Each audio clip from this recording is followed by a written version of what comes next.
Thank you. So good afternoon, everyone. As Jamie mentioned, my name is Sally Stockett. I'm a second-year Master's of Public Health student at the University of North Texas Health Science Center here in Fort Worth. I am concentrating in maternal and child health.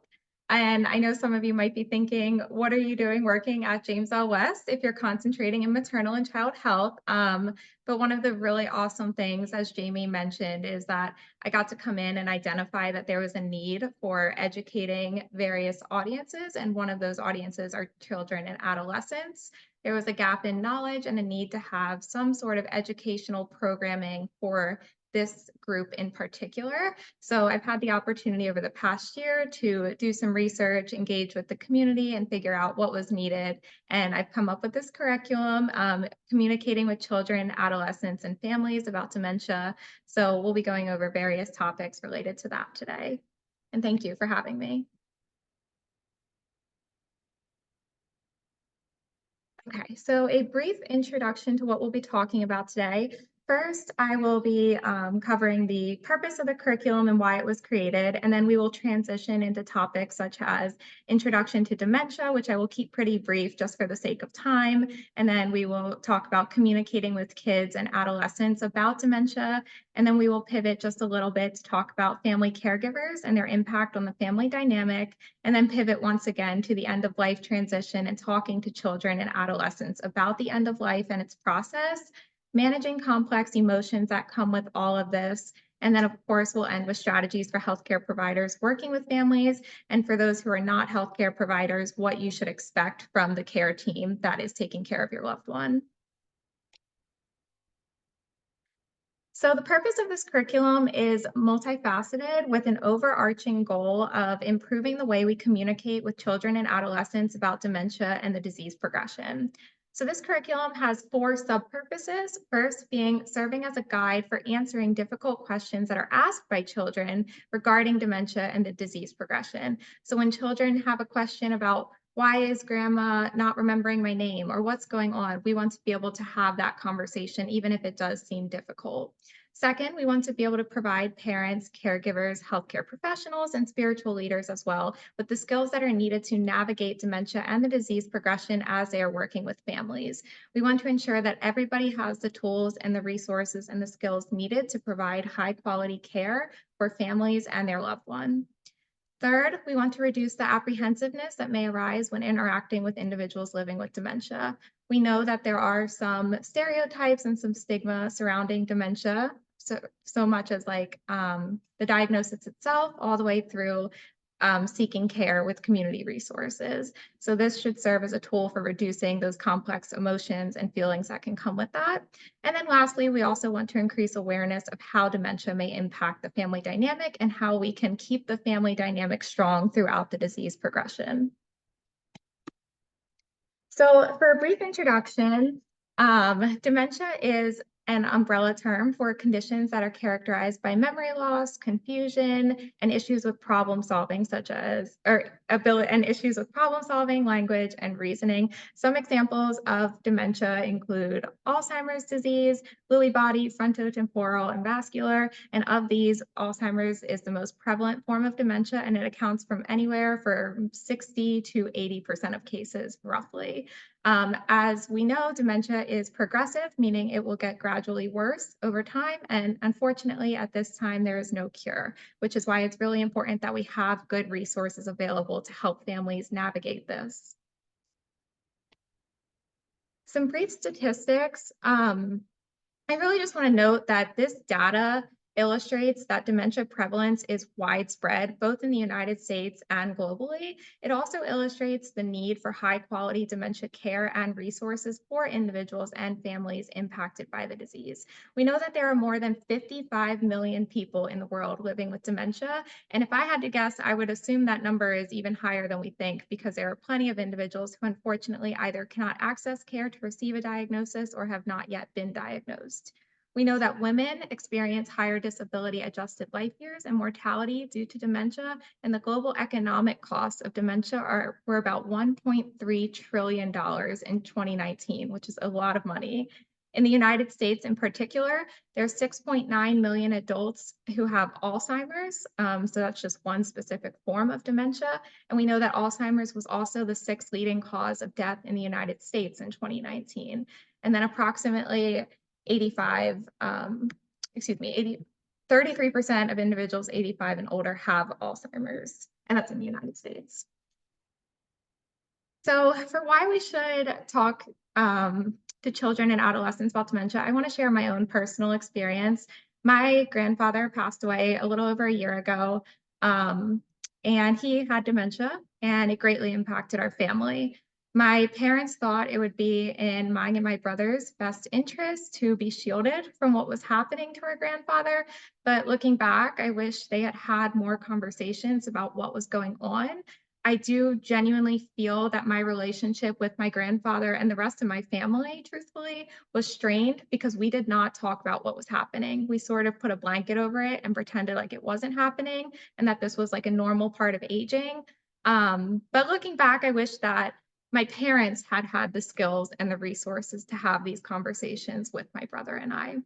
We also know that research has shown that it can be really reassuring for children and adolescents to know and understand what's going on within the family.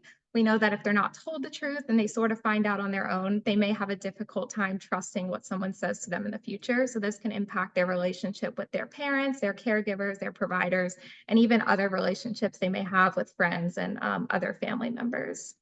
We know that children and adolescents, for the most part, are actually usually aware of situations that are unusual or strange, even if they do not know specifically what is going on. So children and adolescents can generally pick up that something is happening, but they might not know what it is. So for that reason, we really encourage being honest with them and communicating with them in simple, plain language the best you can so that they know what's going on. And then lastly, we know that children need support to thrive. They need support socially, physically, emotionally, pretty much everything. So one way that we can do that is by beginning to have these conversations. As for life course theory is this idea that each stage of life influences the next, excuse me, and together our social, economic, and physical environments have a huge influence on our health and the health of our community. So this begins in childhood, and it looks at all the different ways that your different stages of life interact and ultimately influence your health and well-being as an adult. Um, we also know that the social and physical environments in which children and adolescents grow greatly profounds their impact or impacts their well-being. This can be physical, it can be psychological, and we know that trauma leads to trauma, and I'll be talking about that a little bit more in the next slide, but we know that we have to provide nurturing and safe environments as well as the tools needed to navigate difficult life circumstances to improve their well-being as youth and then again later in life. We need to give them the skills as early as possible so that they are prepared for when they're adults and more uneasy, difficult situations come up in life, as we know they typically do for most people. For childhood trauma and health risks, there's this term, it's called ACEs. It stands for Adverse Childhood Experiences. And we know that ACEs and trauma are associated with health outcomes. So children who experience more adverse childhood experiences are likely to have more negative adverse health outcomes. Adverse childhood experiences are potentially traumatic events that occur in childhood, so between the ages of 0 to 17 roughly, and these negative experiences affect a child's brain and ultimately their life later on. As I said in the last slide, trauma leads to trauma. So we want to prevent trauma to the best of our ability. We know that children will often develop coping mechanisms to alleviate the hurt of trauma, some of which may be unhealthy. So Holly actually taught me this expression, which I love and I'm carrying with me, but we were taught physical hygiene when we were little, but who taught us emotional hygiene? We must learn emotional hygiene so that we can learn how to cope with negative experiences in a healthy manner. This even includes parents and caregivers and providers demonstrating those healthy coping mechanisms so that children see them, because children do learn vicariously through seeing things. So it's important that parents are demonstrating those skills. Some of the behaviors that can arise from childhood trauma later in life, there's eating disorders, there's overeating, tobacco use, drug and alcohol use. Those are the big ones, but it's not a comprehensive list by any means.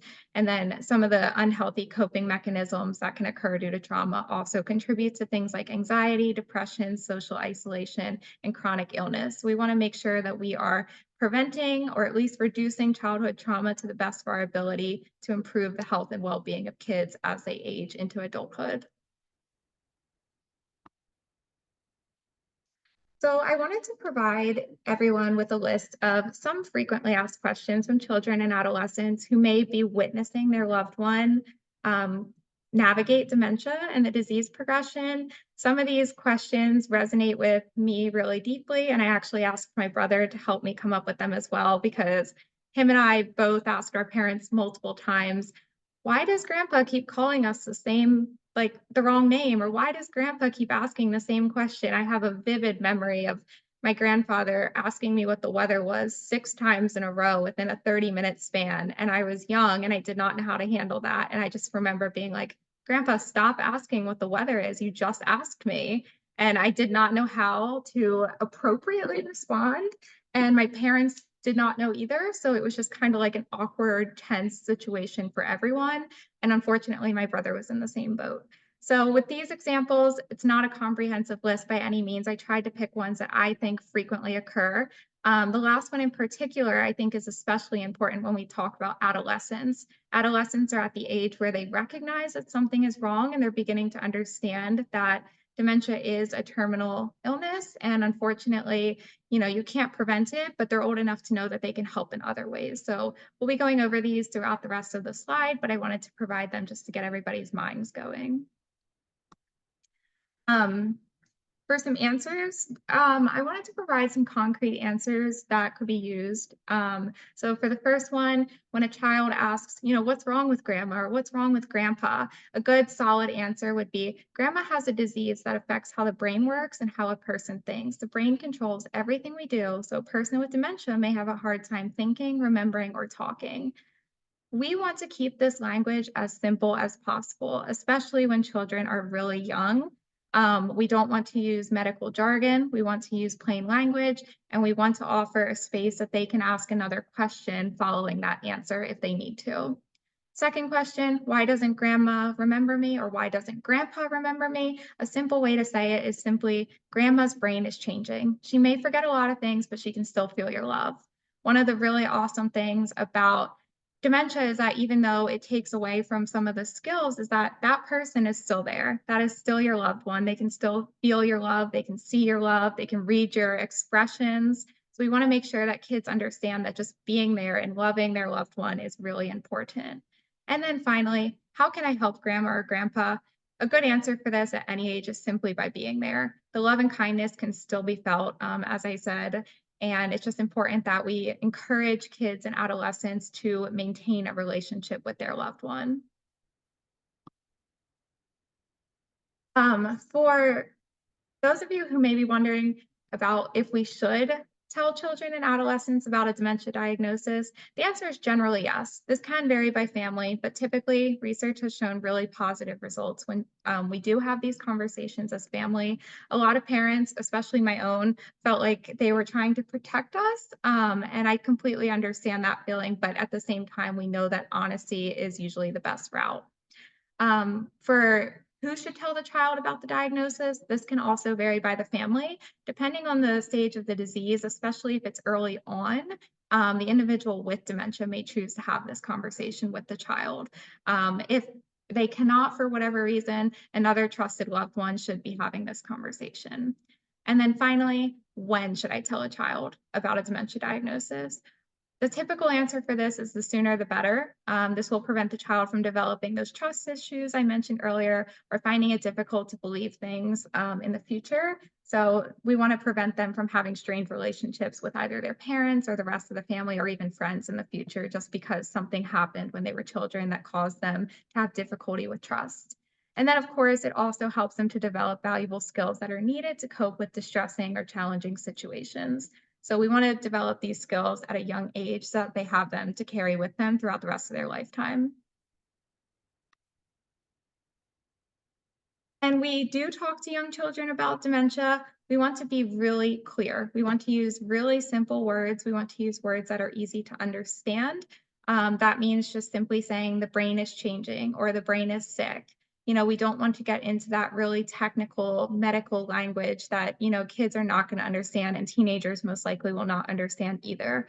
We want to offer space and time for questions. That could mean sitting down with them and actually giving them a actual time and space for questions or allowing them some time and space to process what's going on and then making sure they feel safe and comfortable to come to you and ask questions that arise. And that could occur immediately, that could occur the next day, that could occur weeks or months later. We want to make sure that that open line of communication is consistently there.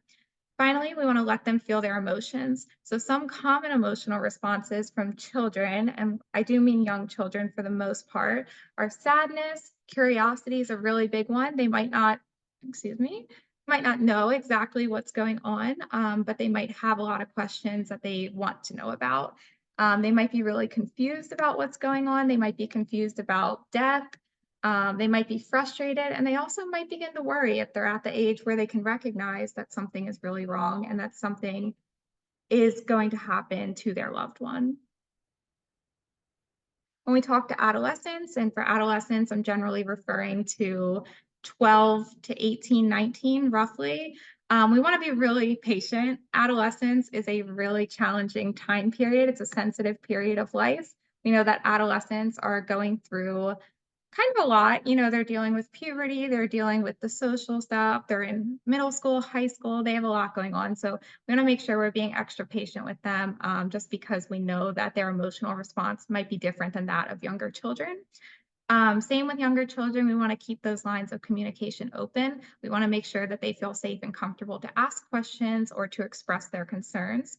We wanna normalize their feelings. Common emotional responses from teenagers could be fear, stress, rejection, guilt, and a huge one is sense of uselessness. As I mentioned previously, they are at the age where they recognize that something is wrong and they also recognize that they should be able to help. But unfortunately, just with how dementia is, there isn't too much they can do other than by being there, supporting their family, and supporting their loved one. But with that being said, we want to validate their feelings and make sure that they are heard and they are understood. Some examples of activities for children and adolescents to do with their loved one, not a comprehensive list, but some really good options. Baking is a great one. Another really specific example that I've seen work really well with a lot of families is pudding, because it's pretty easy to make. I think you mix like water and powder. So definitely a good option. You can take turns stirring and putting things together that are simple baking items. Puzzles are always a great option. There's a bunch of different ones from like crossword puzzles all the way to like actual jigsaw puzzles, Sudoku puzzles, whatever fits best for that family and that loved one. Gardening's a great idea, getting outside, spending some time in the sunshine. Coloring and crafts, that's definitely a huge one. Coloring's really good for the brain, and also kids love to do it. So that's an awesome option.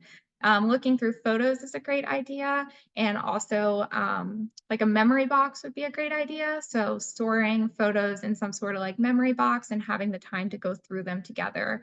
That's a great option for bonding as well. Listen to music, which can be singing, dancing, or actually just listening. Playing with animals, there's a lot of research out there that shows the benefits of support animals and petting animals in general. James L. West has the cutest little bunny that I've seen, and I know that that bunny is very loved and helps a lot. So bunnies, dogs, cats, whatever really is available to that family is a really great option. And then, of course, watching videos. There's also a lot of evidence that YouTube videos, especially those that have like kids laughing or show animals playing, things like that. We know that those are really useful and provide something to do for individuals navigating dementia.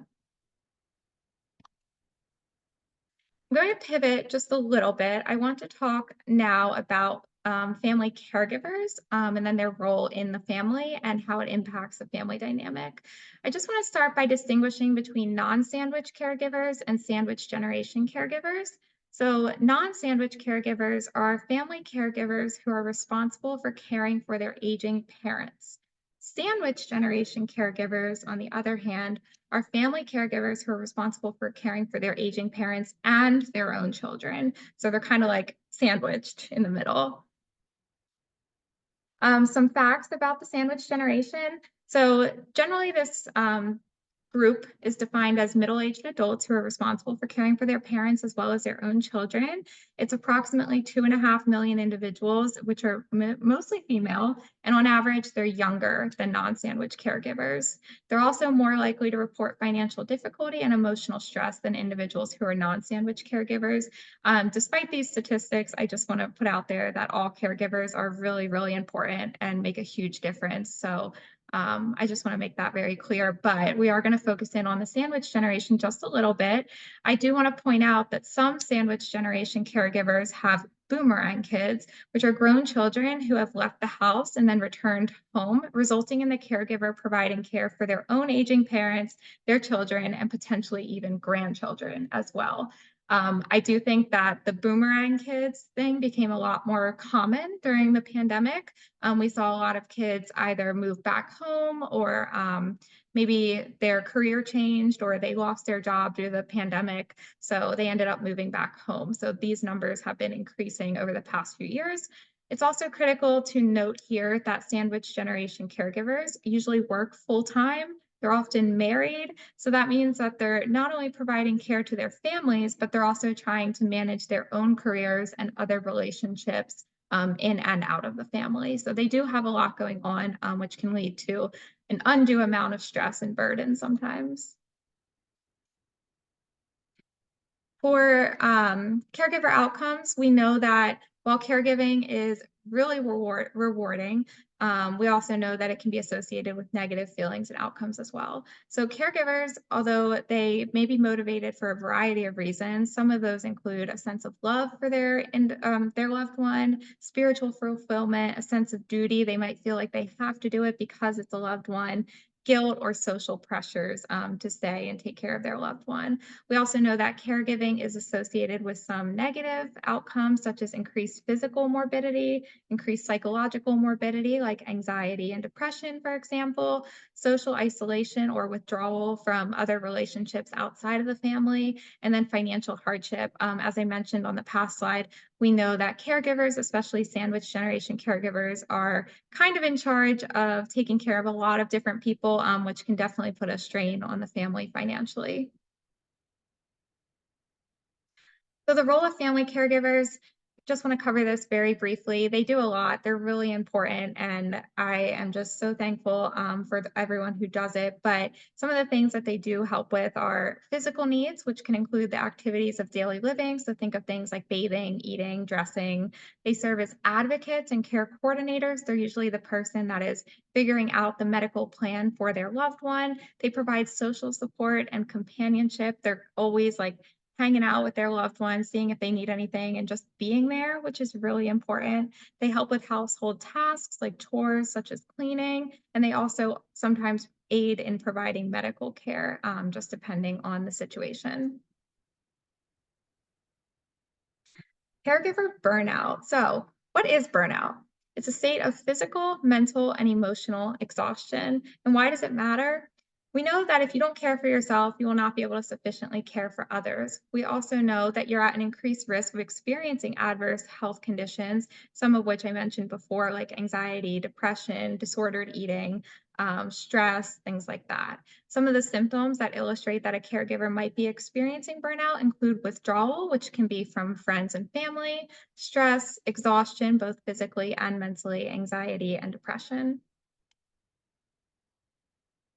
To prevent caregiver burnout, we want to make sure that caregivers are asking for help from a trusted loved one or a friend. They're setting realistic goals, celebrating the small wins and not trying to do anything that is genuinely unattainable. We want to make sure that they're eating well, eating a whole diet, working out. Some really great workouts to reduce stress are things like yoga, meditation, Pilates, Zumba, whatever fits best. We want to make sure that caregivers are accepting their feelings and also utilizing respite resources. James L. West offers a day program, which is a really wonderful respite resource, and it allows caregivers the opportunity to Just take a break for a couple hours, and that can be used, once a week. It can be used 5 times a week, just whatever is needed. It's a really great resource that exists in our local community. For the end of life transition, just some signs that a person with dementia is nearing the end of life. A big one is withdrawal. They might begin to sort of tuck into themselves a little bit. They might not make eye contact as much. They kind of might want to be alone, but we need to remember that in this case, silence is okay. As the individual begins to experience these signs that the end of life is near, it's important to remember that these are common. It's also important to remember that these individuals are most likely doing a life review, so we must allow them the time and the space to do so. Other symptoms that the end of life may be near include being unable to move on one's own, being unable to speak, and difficulty with eating and swallowing, or just having no appetite at all. We know that advanced care planning is important because end of life decisions are complex if the caregiver or family does not know exactly what the person wants. So having those conversations as early as possible to involve that individual is really helpful and also will help reduce the stress when this time does come. Depression and fatigue are two things that are common for caregivers of individuals at the end of life. Some caregivers may also feel a sense of relief, and I want to reiterate that this is a normal feeling. There is nothing abnormal about feeling that way as you're coping with this time. When we talk to children about death and dying, we know that it's normal to want to protect your child, but you should be honest about what has happened. This will help your child to trust you and cope with the loss of the loved one. The death of a loved one is painful, regardless of who it's impacting. And for children, it can be especially confusing. So when we tell a child that their loved one has passed away, we do not want to hide the truth or even delay the truth. We want to have that conversation as early as possible and give them the space to process the emotions that come with it. Young children in particular may not understand that death is permanent, so they might begin to ask questions like, well, when is my loved one coming back? When is grandma coming back? Questions like that are really challenging to navigate, but it's just going to be a part of children understanding that death is unfortunately irreversible. As children get older, they will begin to realize that death is irreversible, but with that, they might have a lot more emotions such as anger, sadness, or frustration. Um, so we really want to make sure that as family members, as parents, as providers, as caregivers, as guardians, we want to be empathetic, give them the time and the space to reflect on the information. And I also want to really, really reiterate that it is okay to grieve in front of your child. It is natural to grieve in front of your child. You want to ensure them that these feelings of sadness are normal and there's nothing wrong with expressing your emotions. This will encourage them to do so as well. So with that being said, try not to tuck those emotions away. Show them that it's okay to feel that way and also show them healthy ways to cope with it so that they are learning those as well through the vicarious learning. Um, When we talk about feelings of guilt, stigma, and shame, we know that caregiving can be rewarding, but it can also come with really complex, sometimes negative emotions. And although these feelings are normal, acknowledging these feelings are the first step in managing them. So some caregivers may experience feelings of guilt or shame about the way they treated their loved one before diagnosis, about getting angry with their loved one, wanting time apart, and accepting help from others. I know in particular with my family, my dad did not want any help at all. He thought that he could handle it by himself. But looking back, I wish that he had reached out because there were a lot of other people in our family and in our social circle that wanted to help and could give him that support and that break that he needed. Some coping strategies for dealing with these complex emotions. One is to join a support group. James L. West offers 3 support groups, one of which is specific to grief. And it's important to clarify that caregivers go through grief the entire time, not just at the time of death. Grief is loss. So that begins right at diagnosis, and caregivers often experience anticipatory grief. Utilizing support groups is a great method for coping with grief and coping with grief throughout the disease progression. And the support groups that are offered by James L. West come in a variety of formats. So one is in person, one is online, and one meets monthly. So hopefully there is one out there that fits your needs and your schedule, but they're a great resource that should be used. Two other coping strategies, focus on the positives of each day. What were the little wins? What went well? What memory did you make with your loved one? Things to take with you as you navigate this process. And then finally, let go of unrealistic expectations. We know that dementia is unfortunately a terminal illness. At this time, there is no cure. So we want to make sure that we are being realistic and we are just, making sure that our goals that we're setting are attainable. As for grief, there's no timeline. Some individuals try to go above it or around it to avoid it, but the only way to get through grief is by actually going through it. So often caregivers are busy with arrangements, especially at the end of life, so they put off going through it, which can negatively impact their health, both physically and emotionally. For children and adolescents, there are hospice programs that should have a bereavement coordinator who will reach out to the children and adolescents typically after 13 months, and they'll check on them and offer support as well as provide additional resources for navigating grief. For tips for healthcare providers and spiritual leaders, I want to give the disclosure that even if you are not a provider, this is the type of care and communication you should expect to receive from someone caring for your loved one. So first and foremost, active listening. We want to make sure that healthcare providers and spiritual leaders are taking the time to actually understand the needs and concerns of the family they're working with. This can include nonverbal messages and cues. I think that's one thing we talk a lot about in my Master's of Public Health program is being able to understand body language. So knowing when a family might be negatively interpreting some sort of communication, or they might have questions that they don't feel comfortable verbalizing at the time, just understanding the cues so that you're able to effectively communicate with them, which leads me into my second point about providers should be giving complete information. Ask open-ended questions that allow families to express their thoughts and also use plain language.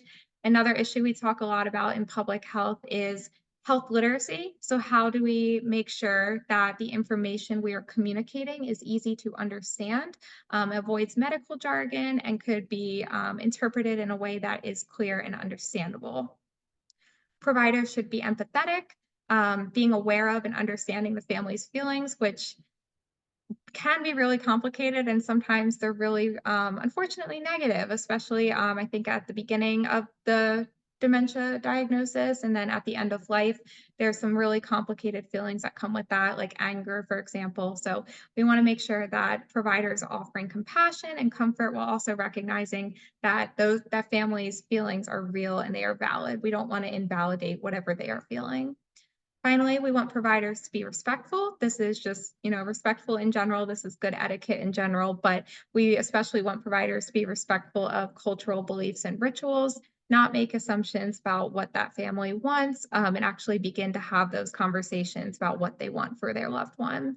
And then lastly, providers should be engaging in self-care. As I said earlier, with caregivers, you can't care for others if you don't take care of yourself. So making sure that you're eating well, you're working out, you're spending time with friends and family, you're taking some time to make sure that you can come to work rejuvenated and provide the best quality care possible. I also wanted to provide everyone with some resources that exist for children. All of these on this page are different children's books that are available. Most of them are, roughly $10 to $15, and I think all of them are on Amazon. I tried to double check, so hopefully they are pretty accessible. A few of them that are really great are "Grandma Has Dementia" by Alex Winstanley, "The Memory Box" by Joanna Rowland, and "What is Heaven" by Maria Shriver, which explains death to children. So if you feel uncomfortable having these conversations with children, using books and videos is another great resource for helping explain what's going on. All right. Thank you very much for having me, and I'm happy to take any questions and talk about this some more. Thank you, Sally. That was absolutely wonderful. I took some notes and have a as you were talking about how to talk to kids and adolescents and all the tips and tricks you shared, I was thinking, you know what? I would benefit from just being able to talk about it and be open and honest and grieve in front of each other and doing that. And I'm a grown adult, at least in age, Yeah. So I think it's beneficial, obviously, for children and adolescents, but for all of us, if we can just practice those healthy tips and caring for ourselves and loving others. So, but are there questions, comments, anything anybody wants to share? Please unmute yourself or chat. And Sally, you did an exceptional job. That was really, really good. This is something that we will be using over and over and for years to come, I am certain. So this is something we've got to get out in front of more people. And hopefully everybody who's on here will share. You got copies of the slides. You'll get a follow-up. And we do encourage you to do that. If anybody does have any specific questions for Sally, like Jamie said, if you'd unmute or type in the chat or any questions you might have at all. Great information. Good resources.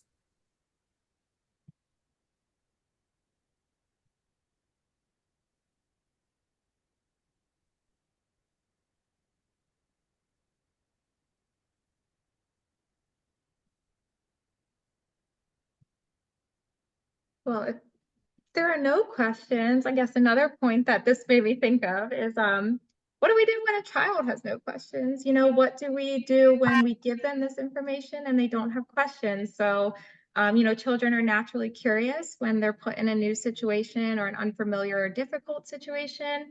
And they're often aware that something's wrong, even if they don't know what that is, but sometimes they don't ask any questions.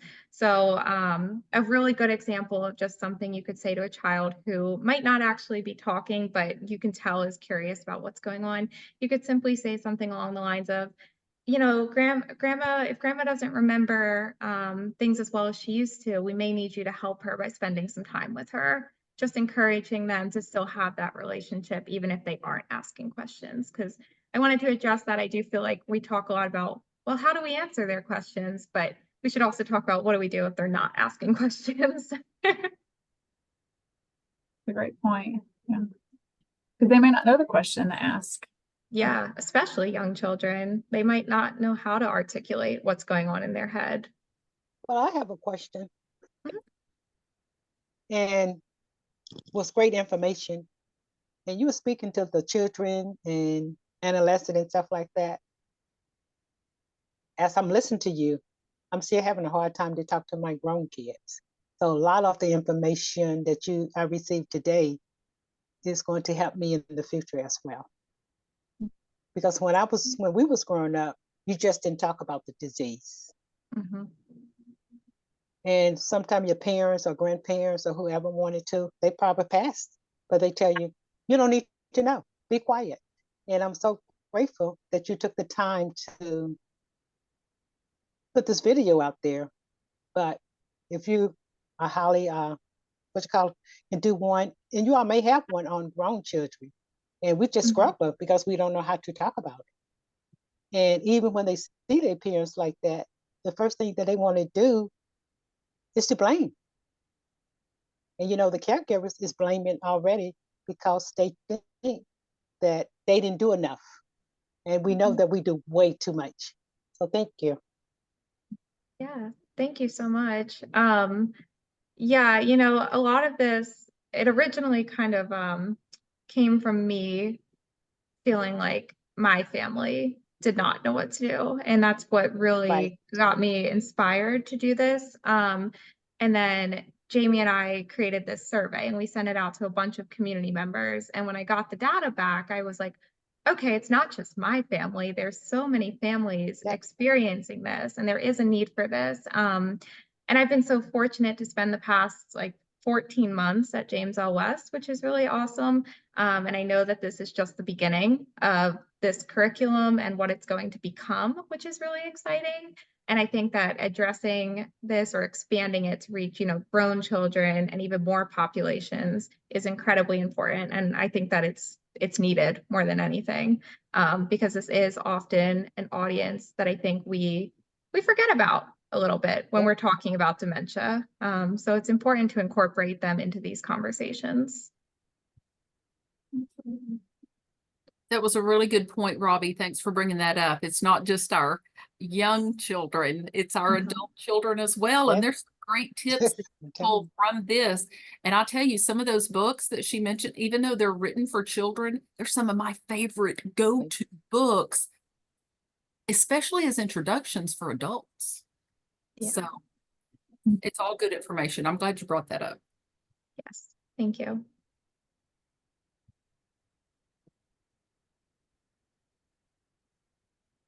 Yeah, Sally, you were talking about the stigma and shame of this disease, and we're trying to break that. And another great outcome of this curriculum and focusing on this is that if we start at a younger age, and going back to Robbie's point, it's not going to be, or it would lessen the stigma and the possible shame of this disease if we're talking about it and making it a part of our conversation and a part of our lives in a healthy way, right? Yes. You know, our tagline is we can live well with this Mhm. disease, right?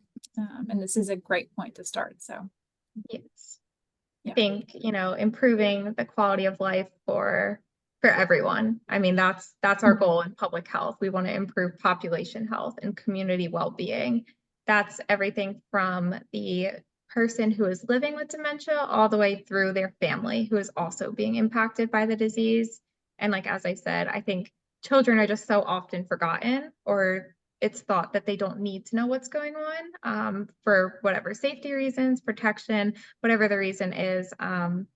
But we know that there's a need for this. And we know that, like you said, if we start addressing this at a younger age and giving them the schools and resources needed to navigate it, hopefully, each generation will slowly get a little bit better.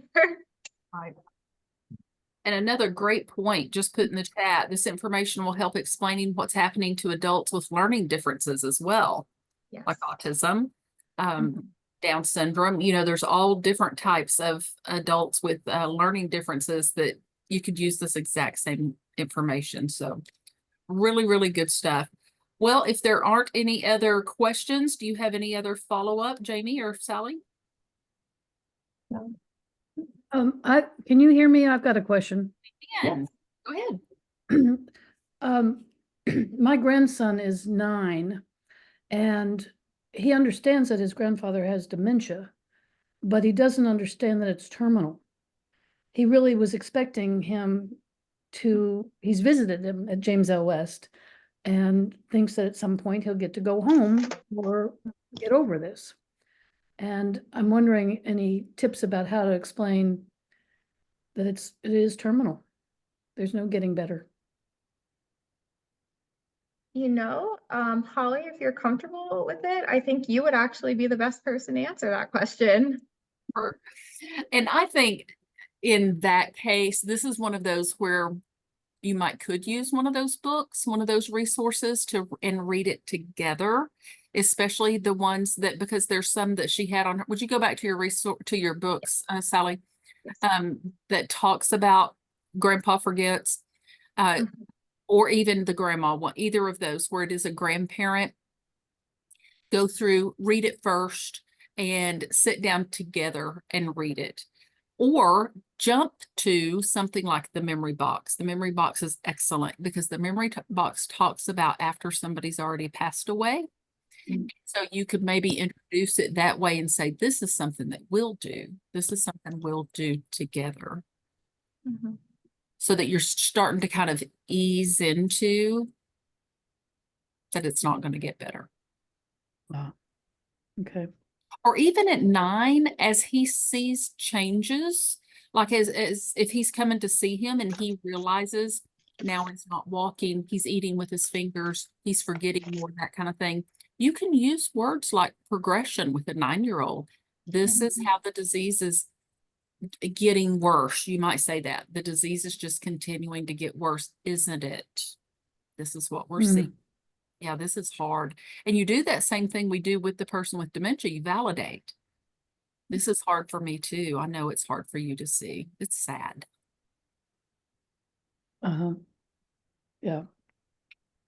Yeah. I mean, unfortunately he's on another coast So he really doesn't see them for months at a time. And you know, he's had a whole history of having family vacations, you know, that we all get together, and now it's all ending up in the communal room at James L. West, you know, so it's. And you know what? That might be with it being months at a time, so the changes probably aren't going to be as subtle. He'll be able to see, because with dementia being as progressive as it is, where you might sit with him and say, what did you see different in Grandpa this time? You tell me what you saw, and just normalize it so it's not scary. There's been some changes since you were here last time. What did you see? Yeah, Okay. that's what's happening as it's progress, and just normalize it. Okay, that's helpful. Good question. That is a great question. I think like my grandfather passed away a year ago, but he had dementia for a while, and we also lived very far apart. And I was lucky if I got to see him 3 times a year. He was in Tampa, Florida, and I grew up in the Philadelphia, Pennsylvania area, so we were not close by any means. And I think just looking back as someone, like I'm in my mid-20s now, but looking back to when I was younger and what I wish my family had done, it's kind of like what Holly was just saying, is I wish that they had asked me questions to see if I was comprehending what was going on, because maybe at times I was, but at other times I wasn't. So I wish that they had done some sort of check-in with me to see if I noticed what was going on and if I actually understood what was going on. So I personally think that was a great piece of advice. Thank you. Mhm. Are there other questions?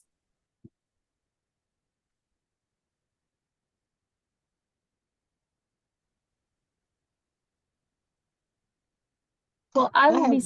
Oh, go ahead. I have one last question that you may want to add to. I think, I'm just speaking of myself and my family, we get caught up on the disease, you know, we have those emotions.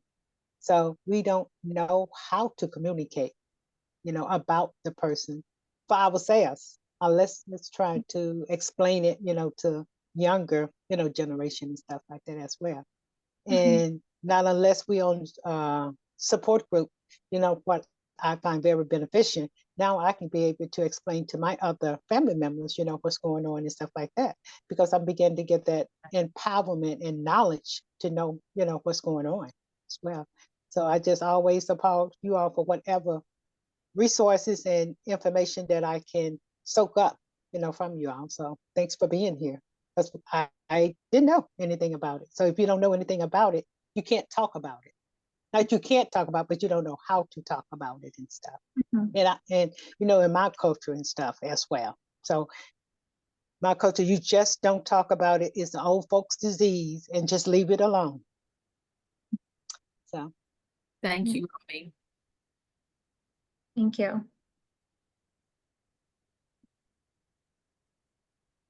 Well, I will be sending out a follow-up email. So I'll send out a copy of the slides from today, and I'll send out information on our support groups that Sally mentioned, and our upcoming educational programs, and our day program, because those were all mentioned in our in the presentation today.